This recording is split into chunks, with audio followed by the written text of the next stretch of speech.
جی دوستو، آپ دیکھ رہے ہیں کلائیڈوسکوپ۔ میں نے اپنے سفارتی کریئر میں میں نے نیو یارک میں بھی سرو کیا ہے، اور 3-4 بار میں جو UNGA سیشن ہے اس میں بھی کچھ ڈیلیگیشنز میں شامل رہا ہوں۔ اس بار مجھے حیرت ہو رہی ہے جس طریقے سے پہلے تو ہمارے پرائم منسٹر کا ڈیلیگیشن ترتیب دیا گیا۔ آپ دیکھ لیجئے، اور ایسا ہوتا نہیں ہے یوزلی، اور ہونا بھی نہیں چاہیے۔ آپ صرف وزارت خارجہ کا دیکھ لیجئے، وہاں پہ اس وقت ہمارے منسٹر بھی ہیں، منسٹر آف اسٹیٹ بھی ہیں، ہمارے سیکرٹری خارجہ بھی ہیں،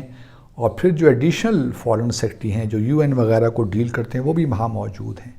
کبھی بھی ایسا نہیں ہوتا، نہ ہونا بھی نہیں چاہیے کہ اگر آپ کے منسٹر وہاں موجود ہیں تو MOS کو بھی ہونا چاہیے۔ ایسا ہوتا نہیں، اور پھر فارن سیکرٹری بھی یوزلی، کیونکہ یہ سیشن تو بھی چلنا ہے، یہ تو بھی ہائی لیول سیگمنٹ ہو رہا ہے، ہفتے کے بعد پھر سیشن چلتا رہے گا، تو پھر اسٹیگر کرتے ہیں کہ جب وزیر خارجہ واپس آ جائیں تو MOS چلی جائیں، اس طرح MOS آ جائیں تو پھر فارن سیکرٹری چلے جائیں، اس طرح طریقے سے چیزیں چلتی ہیں۔ لیکن ہمارا اگر آپ ڈیلیگیشن دیکھیے تو میں تو حیران ہوتا ہوں۔ مثال کے طور پر پہلے تو یہ جو ہے فارن منسٹر، پھر منسٹر آف اسٹیٹ، پھر فارن سیکرٹری، پھر جو ہیں ہمارے منسٹر جو ڈیفنس کے منسٹر ہیں خواجہ آصف صاحب بھی وہاں موجود ہیں، پھر انفارمیشن کے منسٹر مریم اورنگزیب صاحبہ بھی وہاں موجود ہیں، شہری رحمان صاحبہ بھی وہاں موجود ہیں۔ چلے ان کی تو بات سمجھ میں آتی ہے، پاکستان میں سیلاب کے جو حالات ہیں وہ کلائمیٹ کی منسٹر ہیں تو ان کا ہونا شاید اچھا ہے، لیکن لوگ بھی دیکھتے ہوں گے کہ یار یہ تو ایک سیلاب آیا ہوا ہے، یہاں ہم کو بتا رہے ہیں کہ کتنی مدد چاہیے، اور ان کی ڈیلیگیشن کو ذرا دیکھیے کہ یہ کیا ڈیلیگیشن ہے، اور اتنا زبردست ڈیلیگیشن ہے، اوپر سے اتنا بھاری ہے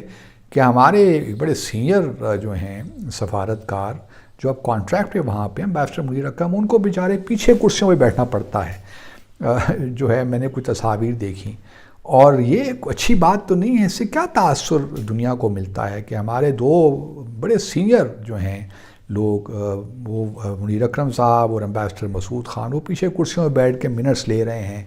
ایک عجیب طرفہ تماشا ہے، مجھے سمجھ نہیں آتی کہ ہم کس طرح دنیا کو ریلی قائل بھی کر سکتے ہیں کہ ہماری مدد کرے۔ اسی لیے جو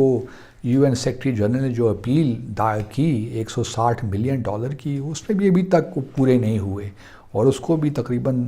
10-15 دن ہو گئے اس اپیل کو۔ اس کے بعد آپ دیکھیے جو ہمارے شاہانہ اخراجات ہیں، جو رپورٹس مل رہی ہیں کہ ہمارے وزیر اعظم پلازا ہوٹل میں ٹھہرے ہوئے ہیں، اور شاید فورم ہائٹ میں ٹھہرے ہوئے ہیں، یہ بھی دیکھیے، اور سنا ہے کہ ہزاروں ڈالر وہ کرایہ ہے، اور بہت مہنگا۔ ان دنوں تو جو ہیں نیو یارک میں جو ہوٹلز ہیں تو اپنی مرضی کے حساب سے کرایہ لیتے ہیں آپ سے۔ تو ایسا کیوں نہیں ہو پایا کہ ہمارے وزیر اعظم یا تو امبیسڈر کے گھر ٹھہر جاتے نیو یارک میں، جس طرح عمران خان نے کیا تھا 2019 میں، یا وہ روزویلٹ میں ٹھہر گئے تھے جو PIA کا ہوٹل تھا، وہاں ٹھہر جاتے، یہ بھی بڑا اچھا ہوتا، اور ماضی میں یہ ہوتا رہا ہے، کوئی نئی بات بھی نہ ہوتی، روزویلٹ میں ٹھہر جاتے اور ڈیلیگیشن بھی سارا وہیں ٹھہرتا۔ ضروری ہے کہ آپ نے کیمپ آفس بھی پلازا ہوٹل میں یا ہائٹ میں بنانا ہے، اتنے مہنگے کمرے لے کر؟ تو میں ایک زمانہ تھا جب ہمارے حکمران ورلڈ آف ایسٹوریا میں بھی رہتے تھے، جو مہنگا ترین ہوٹل ہے آپ کہہ لیجئے، لیکن پلازا اور ہائٹ بھی کم نہیں ہیں جہاں تک کرایوں کی بات ہے۔ تو میں جو یہ شاہانہ ہمارے انداز ہیں، یہ نہ جانے کب ختم ہوں گے، کب ہمیں یہ جو ایک آرٹیفیشل زندگی ہم اس لیول پہ گزار رہے ہیں، کب یہ ختم ہوگی، اور کب ہم سیکھیں گے دنیا سے کہ کس طرح اپنے آپ کو کنڈکٹ کیا جاتا ہے جب آپ کے حالات ملک کے اندر ایسے ہوں، جب 1/3 پاکستان پانی میں ڈوبا ہوا ہو، 33 ملین لوگ جو ہیں وہ اس سے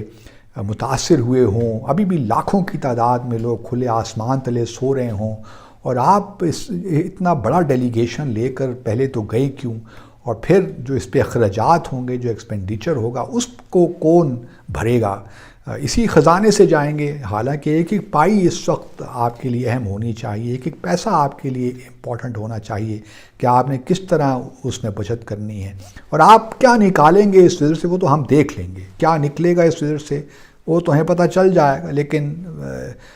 جو ہے کوئی جسٹیفیکیشن نہیں ہے وٹس ایور جس قسم کا آپ لوگ ڈیلیگیشن لے کر گئے ہیں. اور دوسری بات یہ کہ جس طرح آپ نے وہاں جو ہوٹلز جس میں آپ لوگ رہ رہے ہیں، اور پھر آئی ایم شیور جو گاڑیاں آپ استعمال کر رہے ہوں گے، میں نے خود بھی یہ سارے کام کیے ہوئے ہیں، مجھے پتہ ہے کہ ان میں کتنا خرچہ آتا ہے. اور پھر پرائم منسٹر کو چاہیے تھا کہ وہ خود یہ چیزیں کرتے کہ بھئی کوئی بڑی گاڑی نہیں لینی، ہم نے کوئی لیمو ہمیں نہیں چاہیے اس سارے معاملے میں، ہم نے روزویلٹ ہوٹل میں ٹھہرنا، یا میں نے جو UN میں ہمارے سفیروں کے گھر میں قیام کرنا ہے. اور وہ بہت بڑا ٹاؤن ہاؤس ہے نیو یارک میں، وہاں وہ رہ سکتے تھے. ایک کمرہ اور ایک بستری کی ضرورت ہوتی ہے، میں سمجھ سکتا ہوں، کمفرٹیبل گھر ہیں سارے یہ. تو ایسا کیوں نہیں ہو سکتا؟ بلکہ قونصل جنرل کے گھر میں وہ ٹھہر سکتے تھے اگر چاہتے تو. لیکن ہمارے جو ہیں وہ خیالات زمین پہ نہیں آتے، کیونکہ سمجھ نہیں آتی کہ ہمیں بحیثیت قوم ہم کب اٹھیں گے بحیثیت قوم کہ ہم اور شروعات اپنے گھر سے کریں گے، اپنے اوپر سے کریں گے. لیکن ایسا ہوتا نظر نہیں آتا کہ یہ ہو بھی پائے گا، کیونکہ قائد جیسے لیڈر اب نہیں رہے. اگر قائد ہوتے تو آئی کین ایشور یو، اگر وہ یہ سب چیزیں کرتے بھی تو اپنی جیب سے بھرتے. ان کا ایک اسٹائل تھا، لیکن وہ جو سرکاری خزانے کی جو پائی ہے اس کا احترام کرتے رہے ہیں. تو بہرحال یہ ایک پہلو ہے جو بڑا تکلیف دہ ہے، اور خاص طور پہ ان حالات میں جب کہ پاکستان کو شدید سخت ضرورت ہے باہر سے مدد کی. اور ان حالات میں مجھے نہیں سمجھ آتا کہ یہ سارے لوگ وہاں کیا کر رہے ہیں، ان کی ضرورت کیا ہے. اور بس یہی کہہ سکتا ہوں، اپنے دکھ کا اظہار ہی کر سکتا ہوں، اور ہم کر بھی کیا سکتے ہیں. اپنا خیال رکھیے. اللہ حافظ.